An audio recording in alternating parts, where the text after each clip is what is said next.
நான் சொல்லுங்க இன்றைக்கி சிக்கன் ஸ்டூ எப்படி பண்ணுறதுன்னு பார்ப்போம். ஒரு கடாயில் கொஞ்சம் எண்ணெய், ஆனியன், க்ரீன் சில்லி, தனியா, சோம்பு, பெப்பர் எல்லாம் போட்டு நல்லா ஃப்ரை பண்ணிக்கோங்க. தேவையான அளவுக்கு இஞ்சி, பூண்டு எல்லாம் போட்டு நல்லா ஃப்ரை பண்ணிக்கோங்க. ஒரு மிக்ஸி ஜாரில் நல்லா பேஸ்ட்டாக அரைச்சிக்கோங்க. கொஞ்சம் எண்ணெய், பட்டை, கிராம்பு, ஏலக்காய், சோம்பு எல்லாம் போட்டு ஆனியன் போட்டு அதையும் நல்லா ஃப்ரை பண்ணிக்கோங்க. ஃப்ரை பண்ணிவிட்டு தேவையான அளவுக்கு சால்ட் போட்டுக்கலாம். மிக்ஸியில் அரைச்சி வச்சுருக்க பேஸ்ட்டை எடுத்து நல்லா ஃப்ரை பண்ணிக்கோங்க.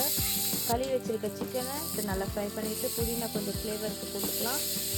கொஞ்சம் தண்ணி ஆட் பண்ணிவிட்டு கொஞ்சம் மல்லி இலை போட்டுக்கலாம். ஒரு விசில் விட்டுட்டு 1 glass of coconut milk add பண்ணிவிட்டு கொஞ்சம் மல்லி இலை போட்டு நல்லா மிக்ஸ் பண்ணி கொதிக்க விட்டுடலாம். 2 சில்லி ஸ்லிப் பண்ணி போட்டுடணும். லாஸ்ட்டாக 1 ஸ்பூன் அளவுக்கு லெமனை ஸ்க்யூஸ் பண்ணிவிட்டா சிக்கன் ஸ்டியூ ரெடி.